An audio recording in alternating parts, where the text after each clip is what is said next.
목사님, 안녕하세요. 네, 전도사님 안녕하세요. 오늘 성도 여러분과 함께 나눌 말씀은 영적 권세 회복, 악한 영을 쫓아내는 길에 대한 건데요.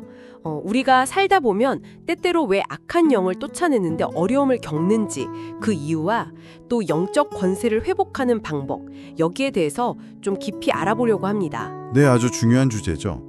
이게 단순히 능력의 문제라기보다는 우리의 어떤 영적인 상태, 특히 오늘 다룰 한 5가지 정도의 중요한 영역과 아주 깊은 관련이 있다는 것을 좀 보여주는 것 같아요. 맞아요. 예수님의 제자들조차도 처음에는 어려움을 겪었잖아요. 네네. 이 시간을 통해서 우리 성도 여러분께서 영적 권세를 다시 회복하는 길을 발견하시면 참 좋겠습니다. 네.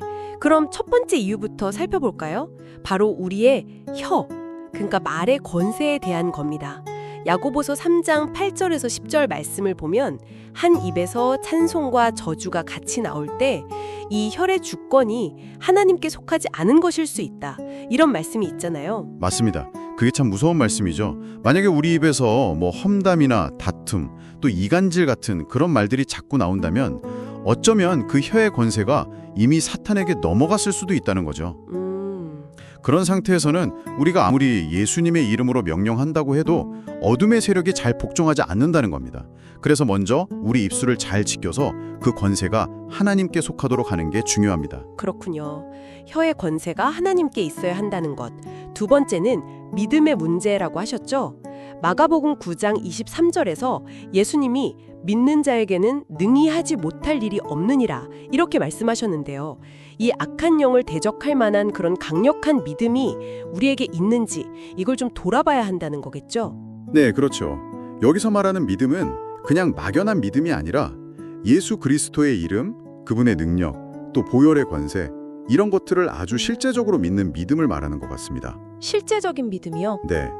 귀신 들렸던 아들의 아버지가 있었잖아요. 예수님께서 그 아버지에게 믿음을 강조하셨던 것처럼 우리도 그런 실제적인 믿음을 계속 키워나가야 하는 거죠. 아, 그렇군요. 세 번째는 기도인데요.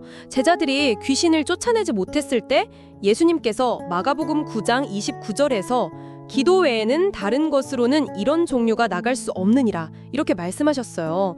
이건 평소 기도의 중요성을 정말 강조하시는 말씀 같아요. 네, 맞습니다. 이건 정말 간과할 수 없는 부분이에요. 예수님께서도 그 바쁜 사역 중에도 항상 기도하셨잖아요. 새벽에도 기도하시고 밤에도 기도하시고. 네네. 그러니까 평상시에 기도의 분량이 차곡차곡 쌓여 있어야 정말 위기의 순간에 그 능력이 나타나는 겁니다. 끊임없는 기도가 영적 능력의 기초가 되는 거죠. 평소에 쌓는 기도의 분량. 네 번째는 영적 분별력이라고 하셨어요. 예수님께서 거라사 광인에게 네 이름이 무엇이냐 이렇게 물으셨던 것처럼 악한 영의 정체를 정확히 아는 것이 중요하다는 지적인데요. 맞습니다. 이게 굉장히 중요해요. 그냥 막연하게 사탄아 물러가라 이렇게 외치는 것보다 성령님 안에서 그 악한 영의 이름이 뭔지 그 정체가 뭔지를 정확히 분별해서 구체적으로 명령하는 것이 훨씬 효과적이라는 거죠. 아, 구체적으로요? 네. 그리고 또 한 가지 중요한 점은 이런 축사 사역을 할 때는 반드시 예수 그리스도의 보혈로 자기 자신을 먼저 보호하는 기도를 해야 한다는 겁니다. 이게 필수적이에요. 자신을 보호하는 것도 중요하군요. 마지막 다섯 번째는 하나님께 대한 복종, 즉 순종이네요. 야고보서 4장 7절 말씀에 하나님께 복종할지어다 마귀를 대적하라 그리하면 너희를 피하리라고 되어 있는데 순종이 먼저라는 의미로 들립니다. 네, 아주 중요합니다. 핵심이죠.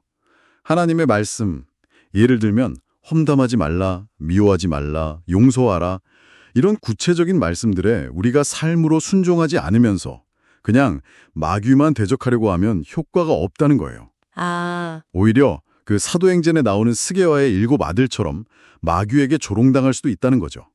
정말 피 흘리기까지 죄와 싸우면서 하나님께 온전히 복종하는 그 삶 자체가 영적 권세의 핵심이라고 할 수 있습니다. 그렇군요. 목사님 말씀을 들어보니 이 영적 권세라는 것이 단순히 어떤 기술이나 방법의 문제가 아니라 정말 우리 삶의 전반적인 영역, 그러니까 혀의 관리, 믿음, 기도, 분별력, 그리고 순종과 다 연결되어 있다는 거네요. 네, 그렇습니다. 결국 이 5가지는 하나님과의 관계, 그리고 우리 자신의 영적 상태를 보여주는 거울과 같다고 할 수 있겠죠. 제자들도 처음에는 실패했지만 나중에는 성령 충만함을 받고 깨달음을 얻어서 강한 영적 권세를 갖게 되었잖아요. 네, 맞아요. 오늘 우리가 함께 나눈 이 말씀들이 우리 성도 여러분의 삶에 잘 적용되어서 악한 영들을 능히 대적하고 또 영혼들을 자유케 하는 그런 능력으로 나타나기를 간절히 소망합니다. 네. 마지막으로 성도 여러분 각자에게 한번 질문을 드려보고 싶어요.